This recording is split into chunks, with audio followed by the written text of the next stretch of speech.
government, business and civil society are sleepwalking into a crisis of epic proportions. That crisis takes the lives of 50,000 men, women and children every single day from preventable causes.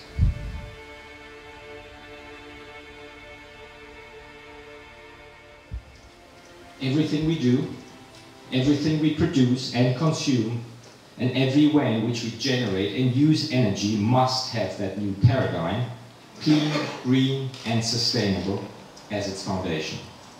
I think we all have a fairly well-developed sense of what clean and green means in our personal lives and for the planet as a whole. But sustainability is a new concept, so new that it's still the opposite of the way most businesses are run in the world today. And the idea is so new that there's still a lot of discussion about what the word actually means.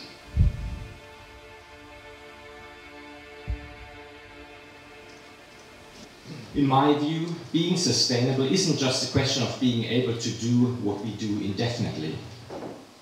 We human beings are so ingenious that we might be able to develop new technologies that help us to do the wrong things indefinitely.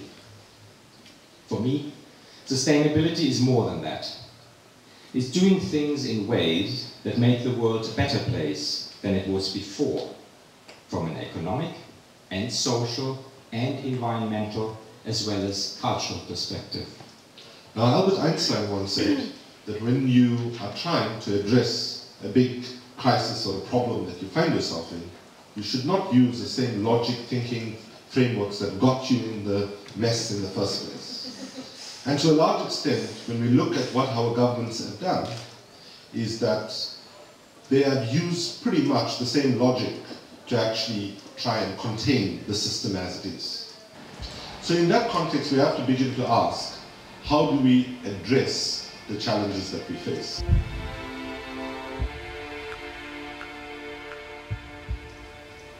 For most of us, a change in our thinking happens when we encounter a strange or shocking new idea, or a flash of inspiration, or life-changing experience that makes us look at ourselves and the world around us in a new way. For me, that life-changing inspiration came with the understanding that we, corporations, are part of the problem.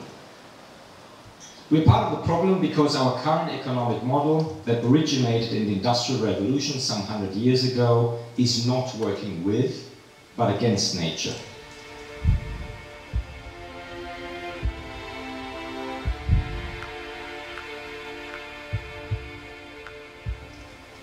History has shown us that governments gathering at United Nations convened conferences, unless they are pushed, the level of compliance and the level of implementation at UN conferences that do not have a binding component to it is actually 10 to 15%.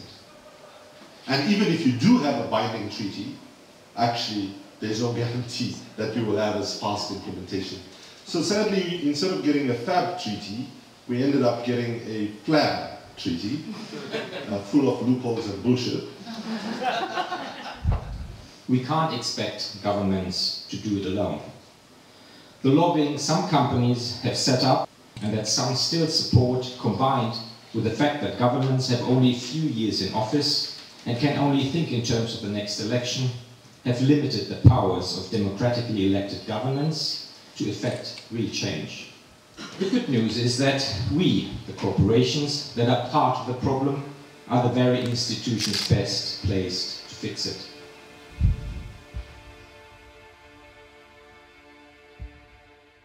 So we've treated environment as a standalone problem.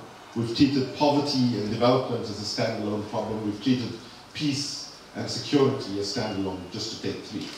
The interconnectedness of everything in nature must lead us to cooperate and collaborate to quickly find solutions to our rampant problems. The question that we face in terms of thinking in new ways is how does different parts of society, how does government, business and what we call broadly civil society can actually do two things. One, begin to better understand what the comparative advantages each of the sectors have in public life, and secondly, look at how we can harness the comparative advantage where we can do things together, where we don't necessarily have to agree on every detail, but we need to develop the ability as a very fluid and fast-changing societies where we can begin to agree to work on the things where we have substantial agreement and respectfully disagree on the smaller number of things where we actually have disagreement. Companies must cooperate with other companies, as well as with NGOs and with governments to find holistic solutions for a sustainable world.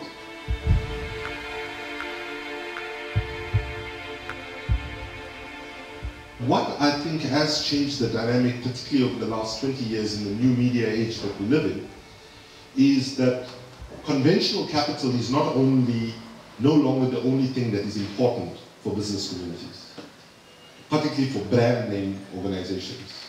But reputational capital and relational capital have become equally important for business success. By relational capital, I mean the capital that you build in terms of the relationship that you have between a company and the community where they actually draw resources, draw labor, and so on. For the first time in my fairly long analysis of markets and trends, the small shareholders are beginning to ask that companies should behave in ethical ways. They still want profits, of course, and a fair or even good return on their investment. But they want that profit to come in as clean and green a way as possible. They don't want profits that come at the cost of the planet or the exploitation of people who can't defend themselves. For a long time, our mission has been to become the most desirable sport lifestyle company. Then we started with our next phase of our sustainability program, and we evolved our mission to be the most desirable and sustainable sport lifestyle company in the world. These are no longer nice to have competencies in business, I would argue, but these are now critical to have for a sustainable, successful business. The bottom line is we don't have a plan B because we don't have a planet B.